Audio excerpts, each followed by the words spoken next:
Nako po, eto na. Breaking news. Senador Marcoleta nagliyab po sa galit.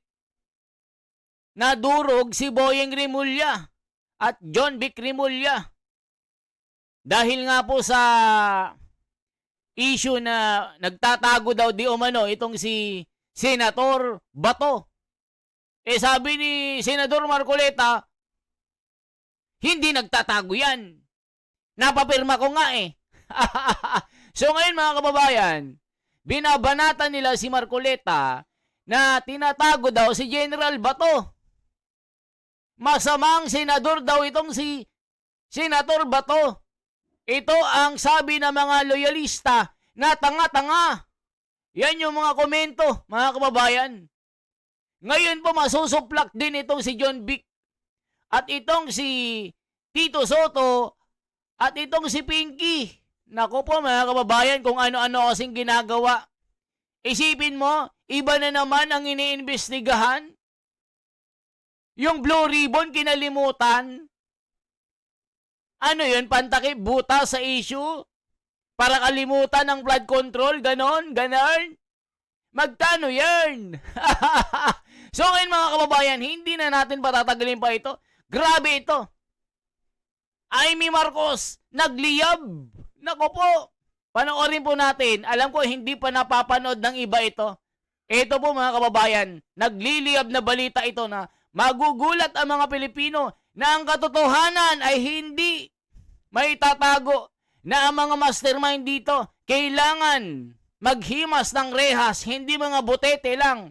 Itong ginagawa nila na pagtatakip butas ng flood control, si General Bato, si Marcoleta at si Bongo, gusto nilang ipakulong ang mga ito. Naku po, eto na. Si Marcoleta nagliyab na. Eto na. At balik po tayo sa mga balita. Giniit ni Senador Rodante Marcoleta na hindi nagtatago si Senador Bato de la Rosa sa kabila ng patuloy nitong hindi pagsipot gano sa mataas sa kapulungan ng Kongreso sa Senado. May katibayan umano si Marcoleta sa kanyang pahayag. Mian Corvera, exclusive! Hindi raw nagtatago si Senator Ronald Bato de la Rosa dahil sa warrant of arrest na umano'y inisyu laban sa kanya ng International Criminal Court. Katunayan, ayon kay Senator Rodante Marcoleta, napapirma niya pa ito sa ginawa niyang committee report hinggil sa ginawang investigasyon sa anomalya sa flood control projects noong siya pa ang chairman ng Senate Blue Ribbon Committee. Nakasaad sa committee report sino-sino ang mga dapat papanagutin sa kaso ng mga anomalyang flood control projects, pero hindi raw nila natukoy ang mastermind dahil napalitan siya bilang chairman. Ang committee report ay ginawa niya at pinapirmahan sa mga kasamahan sa minority block ngayong linggo. Pero tumanggi si Marcoleta na magdetalye kung saan at kailan niya nakausap si De La Rosa para papirmahin sa committee report. Hinahanap ba? Ewan, di ko alam. Napapirma ko doon sa minority report eh. Anim kaming nakapirma. Oo, nakapirma. Kasama pa si Senador Bato doon sa anim po? Oo, lahat kami pumirma. Hindi nagtatago yun. Oo, andyan lang yan. Hinamon naman ni Senator Amy Marcos ang Department of Justice at si Ombudsman Boyeng Rimulya na isa publiko kung talagang may warrant of arrest laban kay De La Rosa. Kung talagang may ICC warrant, ba't hindi ilabas?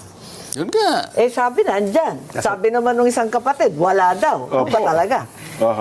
Sabi ni Marcoleta, magsasagawa ng privilege speech ang minority sa susunod na linggo para questionin ano nga ba ang patakaran ng gobyerno sa mga kaso ng warrant of arrest mula sa International Criminal Court. Kailangan anyang tignan kung nasusunod pa nga ba ang mga batas at may ibinibigay na due process sa sino mang biktima o sino mang naharap sa kaso at hindi maaring baligtarin ang batas. Pagka ba naglabas ng warrant of arrest ang ICC, mandatory ba na isusurrender mo na ang isang mamamayang Pilipino? Wag na yung senador, kahit na hindi senador, kahit na tindera lang sa palengke. Bakit? Ibig mo sabihin na yung ICC mas mataas pa sa legal system ng ating bansa? Pag ganito raw kasi ang nangyari, maulit lang ang kaso ng tila kidnapping na ginawa kay dating Pangulong Rodrigo Duterte. Hindi pwede yun. Yung nangyari kay Presidente Duterte, hindi dapat maulit. Kasi labag talaga sa ating saligang batas. Wala nang tataas pa doon. Kahit international ek-ek pa yan. Mas mataas talaga yung ating konstitusyon at ang ating mga batas. Siyempre. Yung due process, syempre. At Pilipino yan eh. Kung Pilipino, syempre, kailangan dadalhin muna sa korteng Pilipino. Kung makakuha sila ng warrant of arrest, ayun. Pero kung wala pa, walang visa yun. Nasa korte natin na kilalanin o di kilalanin yung mga warrant na linalabas na galing sa labas. So yan mga kababayan, naku po, anong sinasabi naman ni Juan de la Cruz? Ibang klase si Boying, tila nagiging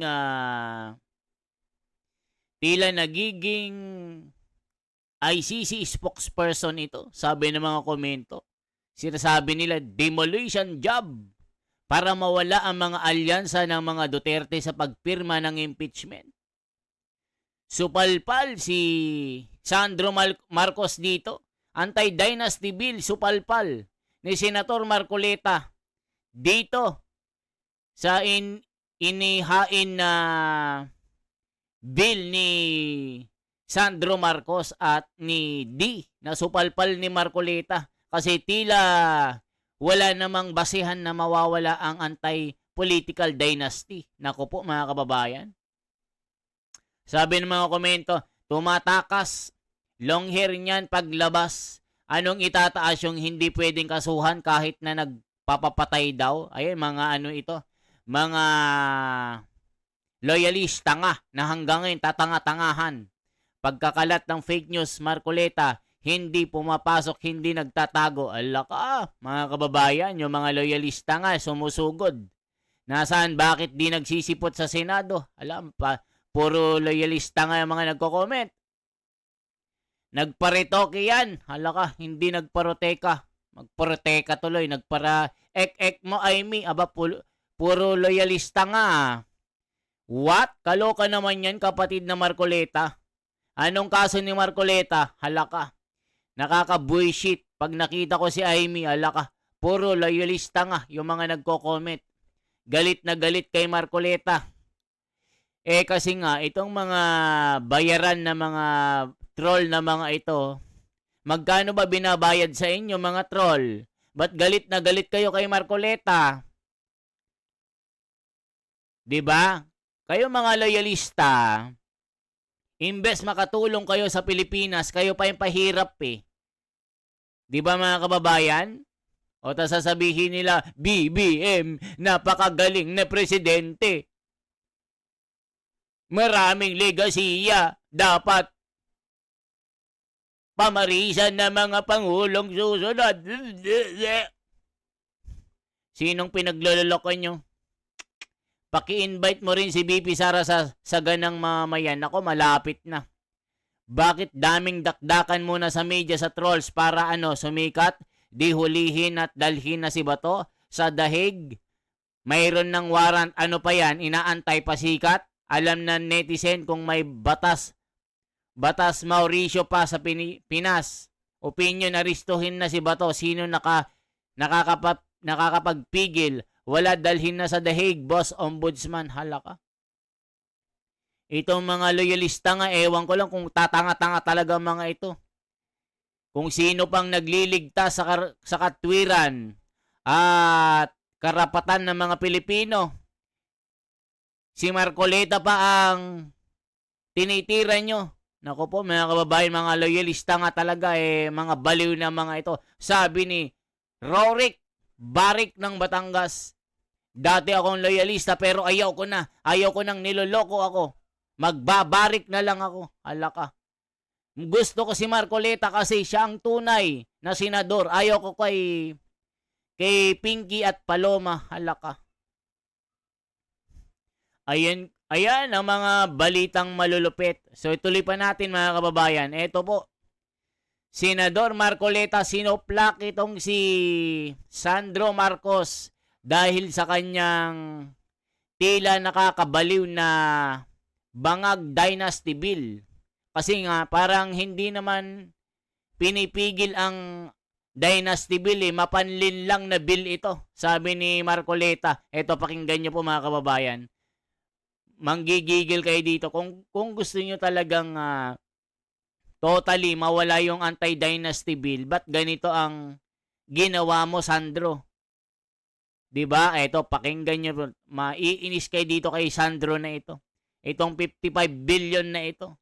Ayan, tingnan, bata pa marunong ng mangdekwat. Sabi ni Tessie Mauricio.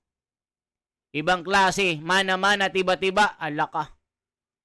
Kaya nabanggit niyo yung superiority, yung lumalaking sunog.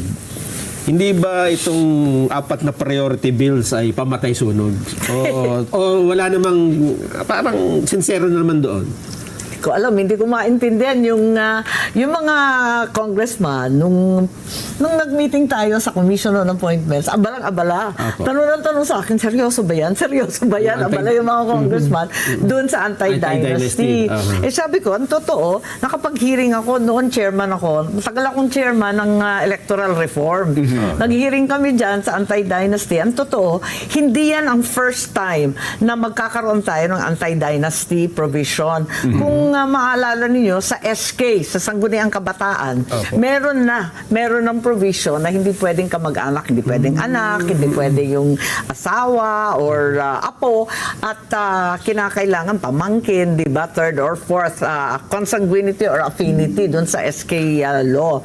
Pero sa kagalingan ng Pilipino, nalulusutan pa rin. Kaya nauuwi sa definition mag-re-resign yung tatay na kapitan, halimbawa, pagkatapos yung asawa ang tatakbong kapitan at yung anak ang tatakbong SK. O dinalusutan One na at a naman. time lang. Ayun, so pareho silang hindi incumbent. Lusot na naman yun.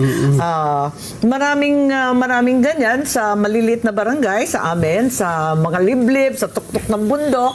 Wala namang kamag-anak, walang hindi kamag-anak sa mga barangay na mga 500, 600 lang katao, lahat sila magpipinsan. So hindi naman mabuo yung barangay, yung sinasabing konseho ng SK. Hindi mabuo kasi lahat naman sila magkakamag-anak. Tama. So, O nakita nyo mga kababayan, itong anti-dynasty bill na ito parang pangbubudol na naman mga kababayan ko. Kung talagang gusto nyong mawala ang mga political dynasty, gawin nyong wala na, tuluyan. Isa lang dapat, walang anak, walang kapatid, walang kamag-anak. Dapat isa lang talaga sa isang pamilya. Hindi lilipat lang ng isang barangay, lilipat lang ng isang distrito. Halimbawa po, congressman ng dito, halimbawa, congressman, mga kababayan. 'Di ba? Lilipat lang ng Isabela, lilipat lang ng Cagayan de Oro, lilipat lang ng Mindanao, dinalusutan na naman. Anong klase ito, Sandro Marcos? Nag-iisip ka ba? Parang pangbubudol ito. Sabi ni Manang Aimee, wag nyo na kaming budulin pa. Sabi ni Marcoleta, alam na namin, ang buto nyo kulay itim. Grabe, no? Kulay itim palang buto ng mga ito, no? PBBM, di tutol noon sa political dynasty, pero nagbago ang lahat. Halaka, bakit? Para hindi makatakbo si Sara Duterte sa pagkapangulo na ngayon inyong binabanatan na sumulpot si Madriaga na kanyang bagman na kung ano-anong mga paninira. Nako po mga kababayan, bistado, areglado ang itim na buto ng mga ito. O ano masasabi niyo mga kababayan? Di ba isang pangbubudol ito? Sabi ni Manang Aimee. Nako po, binubudol niya kami. Lumilipad ang isip mo, Sandro Marcos. Para kang yung tatay mo. Sabi ni Manang Aimee dito. Yun yung kasing comment Lumilipad na naman bang isip ni Sandro? Hala ka, mga kababayan ko, daming galit kay Sandro. Hindi naman totoo pala yung sinasabi niyong anti-dynasty bill, tatanggalin na natin, hindi na pwede. Pero isipin mo, pwede pa pala, pangbubudol lang pala ito. Nako po, Manang Aimee, durugin mo nga mga ito. Lumilipad na naman, sasabihin na naman, hindi namin kapatid yan. Hindi ko yung kapatid, si Manang Aimee. Ibang espiritu yan. Nako po mga kabayan, lumilipad ang isip. Ano sabi ng komento? Hindi po dynasty ang problema, kundi COMELEC rules. Dapat may educational qualifications. Maaga ang filking upang may NBI nakapagsalita sa media ang mga kandidato at makilalang mabuti ng voters.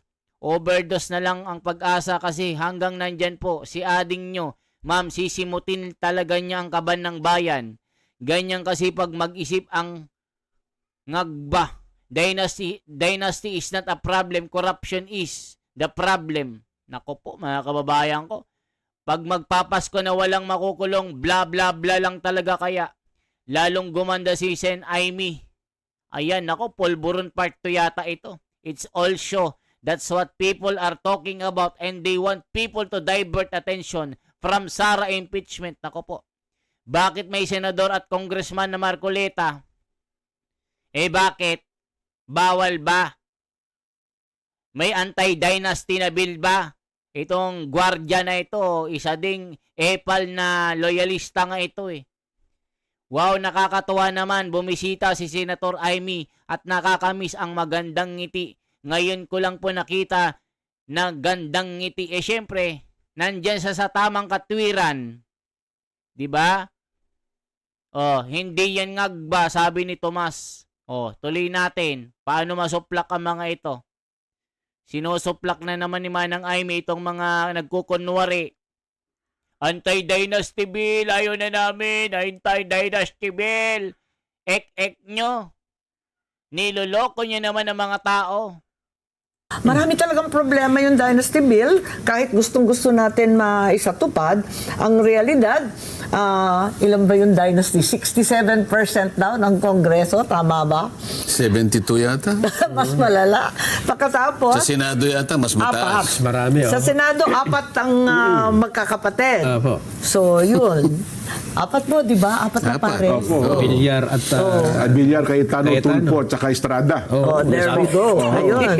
Oho. Hindi ako naniniwala may papasa Makakalusot yan. kaya sa Kongreso? Sa Hindi ako naniniwala kasi isa ako sa mga naunang mga members ng House of Representatives na nag-file ng anti-dynasty bill. Anti-dynasty. Kung hindi ako nagkakamali, 14 Congress Naipile. o 15 Congress. Alam mo, ang sa frustrations, Anyari? hindi na agenda sa Hindi committee. yata na kalendaryo, di ba? Isipin mo yung kailangan lang inagenda, makalendaryo man lang, mapag-usapan man lang. Tama. Wala. Alam po ninyo, nung kinalendaryo ko, ang daming nagalit sa akin. Oo, yan. Walang yata nag-hearing. Ganun Dalawang ba? beses ako nag-hearing. Yung ikalawang hearing, wala nang sumipot. Tapos hindi na nakikiusap sa akin. Galit. Paano Isipin nyo, noon pa pala ginagawa na ni Marcoleta yan. Ni isang congressman, walang pumansin na isang senador. O ngayon, senator na siya. Tapos sasabihin nyo, kami ang may nauna dyan. Legasiya na namin yan. Kami na ang nauna. Nek-nek nyo. Si Marcoleta ang nauna. Pati sa anti-corruption, si Marcoleta. Tapos ngayon, aangkinin nyo na naman ang anti-political dynasty bill. Si Marcoleta nga ang nagsulong niyan. O ngayon, niloloko niya na naman ang mga Pilipino. Yung pala, hindi naman pala anti-dynasty bill ang gusto nyong mangyari. Kasi nga, gusto nyo lang mawala si Inday Sara. Diba mga kababayan? Anong klase ito? Anong klase yan? Mga manang ining. Mga ngagba, ano na? Kaya pa yan? Kaya pa yan? Tapos aangkinin nyo yung project ni PRRD na Bukana Bridge. Pang-apat na legasiya ko yan. Isipin nyo, niloloko nyo ang mga Pilipino, lalong-lalo na yung mga may alam dyan sa Davao. Kaya nabato kayo ng itlog na bugok Ginagawa nyong bugok ang mga taga Davao Hindi tanga ang mga taga Davao kung maniniwala sila sa ginagawa nyo. Isipin nyo, agawin nyo. Pinakulong mo na si PRRD, aagawan mo pa ng pagkain. Diyos ko Lord, niluto ni PRRD tapos ikaw yung kakain. Niloloko mo mga Pilipino Legacy mo, corruption. Huwag nyo ngang niloloko ang taong bayan. Sabi naman ni Mariano Elastico, lumilipad ang isip mo, sabi niya. Ayaw ko na sa'yo, nanloloko ka na naman. Sandro, ayaw ko na sa'yo ganun no. Tignan nyo yung mga nagko-comment ang dami. Ayaw ko yan si Sandro, bubudulin na naman kami. Si Mr. 55 billion yan. Nako po, galit na galit ang mga tao dito. Ba ito? Ako, tinanong ko lang yung COMSEC. Sabi ko, COMSEC, medyo nagtagal Yung anti-dynasty ko, matagal na ito 8 months na ako. Binibilang ko Kausapin niyo po si chairman. Bakit naman ka? Di ba ikaw dapat ang nag-ano niyan? Hindi ba kinakailangan bang Di ba basta kausapin niyo si chairman? Pag-ausap ko kay chairman, kausapin mo si speaker. Nako po. Sabi ko, ibang Klase, no? klase pa. I-agenda nyo lang, pati si speaker pa guguluhin pa natin. Nakita ko ngayon. Sabi ko, talagang walang mangyayari. Wala sigurong... siguro, nung panahon na yun, siguro ako lang siguro ang nakakaisip na dapat isa katuparan natin yung sinasabi na saligang batas. Opo. Kasi nandun Andun. sa saligang batas. Kaya naisip ko, para magkaroon ng bisayan at hindi na magtalo-talo. Kasi totoo yung sinasabi ni Sen. Aimee, wala siguro ngayon sa panahon natin ang magle-legislate ng isang batas na labag sa kanilang interes o lalaban sa kanilang interes. Para natin magawa yung anti-dynasty law na yan, kung sakasakali magkakaroon tayo ng pagkakataon na ma-amyenda ang Constitution, yung bahagi ng provision na yun tungkol sa yung dynasty, aalisin mo lamang yung phrase na as may be defined by law. Ibig sabihin, halimbawa nakalagay to prohibit political dynasty. Opo. Ang nakalagay kasi ngayon, as may be defined by law. Ayun. Pag tinanggal mo yung as may be defined by law, period na yun. Ang magiging epekto ng provision na yun, self-executory siya. Hindi ka na mangangailangan ng isang enabling law para sa ganon ay matupad mo yung constitutional order na yun. Tatanggalin mo lang. As may, kasi pag sinabi mo as may be defined by law, gagawa ka talaga ng batas. Kaya O yan mga kababayan, nakita nyo. Ayan po si Senador Marcoleta magaling. O tignan po natin itong report. I-check po natin yung report ni BBM. Special report. Can BBM push the anti-dynasty bill? O check natin kung mangyayari ba ito. Check po natin. Nakaabang na ang marami kung paanong mailulusot sa Administrasyong Marcos ang batas na hinihingi ng konstitusyon para tuluyan maipagbawal ang mga political dynasty. 38 taon na yang hindi maipasa-pasa. Nako po. Kung bakit at kung anong naging epekto niyan sa bansa, partikular sa kahirapan, himayin sa special report na tinutukan Nako. ni Tina Panganiban Perez. Dahil anak ng isang dating Pangulo, may bigat ang deklarasyon ni Pangulong Bongbong Marcos sa Anti-Political Dynasty Bill bilang prioridad na maisabatas. O kita nyo mga kababayan. Pinsan, Congressman, President Marcos, kapatid, Senador. Ako po mga kababayan. Bubudulin na naman tayo ng anti-dynasty bill. Sasabihin, ito ang aking legasiya, pero hindi naman pala pwede. Pwede naman palang 4 na magkakapatid ang sunod-sunod na lilipat lang ng distrito. Diyos ko Lord, bistado kay ni Marcoleta. Sa kanyang pinakahuling Statement of Assets, Liabilities and Net Worth o SALN, may idineklara siyang 10 kaanak sa gobyerno. O nakita nyo, ikaw pa mismo, 10 ang kaanak mo sa gobyerno.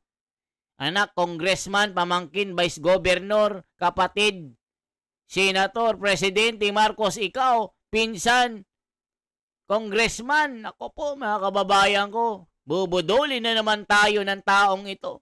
Sabi ni Gregory Barik ng San Pablo. San Pabloy! Nako po, mga kababayan, pinagloloko na naman tayo ng anti-dynasty bill na ito. kabilang ang kapatid na si Senadora Amy Marcos at pinsang si dating Speaker Martin Romualdez. Nako po, o tingnan nyo sa Leyte. Mayor pinsan, congressman pinsan, anak congressman. Oh, Diyos ko Lord. Bago siya naging Pangulo, nagsabi si Marcos na hindi siya tutol sa mga political dynasty. Nako. Pero ngayon, sabi ng palasyo, nagbago na raw ang kanyang pananaw. Nako. Nagbabago ang political landscape. Maraming Hala ka. umaabuso. Nais ng Pangulo na ipabatid Hala sa ka. taong bayan na kayo ay may choice.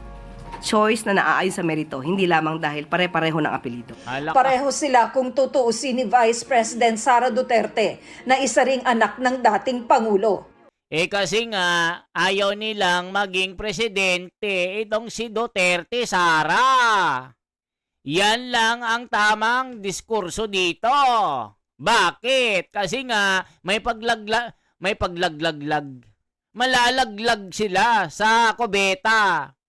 May paglalagyan sila kasi pag si Sara Duterte ang naging Pangulo, ang ginawa nyo kay PRRD na pangbababoy, binenta nyo sa ICC, binenta nyo sa Banyaga, na ginawa nyong aso-aso ang mga sarili nyo na sariling bayan, binenta nyo sa Banyaga, kaya kayo takot na takot. Kunwari, ayaw nyo na sa anti-dynasty bill.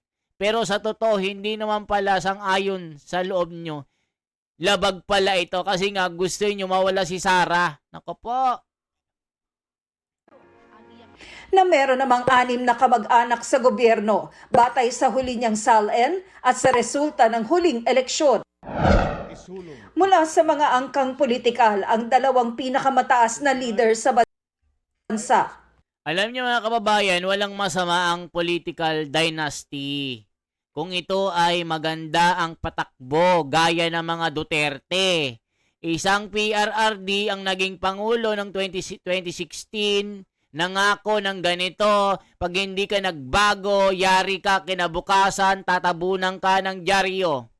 Pag hindi ka nagbago, hindi ka nagbisyo, baguhin mo ang buhay mo, bukas sa sementeryo ka, magpapahinga at forever ka nang matutulog. Ganon si PRRD.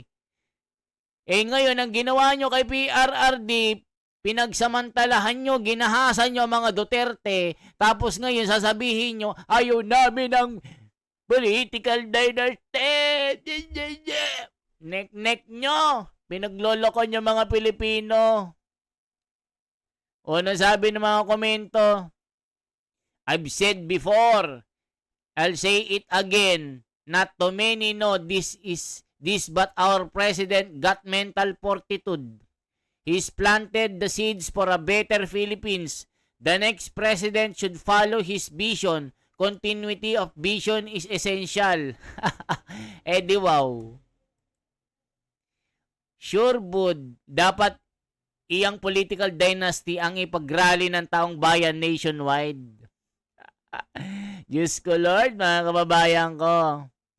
Idaan sa plebisito ang anti-political dynasty dahil pamilya ang mga congressman. 10 years na Pilinano, wala pa rin.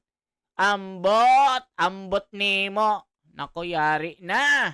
Naglolokohan na naman tayo. Nasira ang lahat sa 3 taon lang. Bagsak ang ekonomiya natin. Political dynasty, tinuturuan nila ang mga anak at kamag-anak paano magnakaw, hindi yung pagtulong sa constituents to uplift from poverty. Let's make this really for the Filipinos. If the dynasty keeps on giving the Philippines high economic GDP growth of at least 7% year after year, the anti-dynasty law gets suspended and should not apply on his family. If there is 1 year that economic growth is slowed down below 7%, then the bill auto applies on his family and he will not be able to run again in his family. Mga kababayan ko, nako po, ginagawa na naman tayong inutil na mga ito. Kasi nga ayaw nilang tumakbo itong si BP Sara. Diyos ko Lord. Diyos ko, pinagloloko na naman tayo ng mga ito. Ano na namang budol ito? Gayong may probisyon ng konstitusyon na nagbabawal sa mga political dynasty. Binanggit kasi sa probisyon na kailangang tukuyin ng isang batas ang definisyon ng political dynasty, bagay na 38 taon ang hindi inaakda ng Kongreso. Bigo ang lahat ng panukala kaugnay niyan mula sa unang naihain sa 8th Congress, kahit nga dineklara ni dating Pangulong Noynoy Aquino noong 2015 na kailangan ng maipasa ang isang anti-dynasty bill. O nakita nyo, 30 years na itong isinusulong. Hanggang ngayon, debate pa rin ito mga kababayan. Kasi nga ayaw talaga nilang mawala ang anti-dynasty bill. Isipin nyo, gaya ng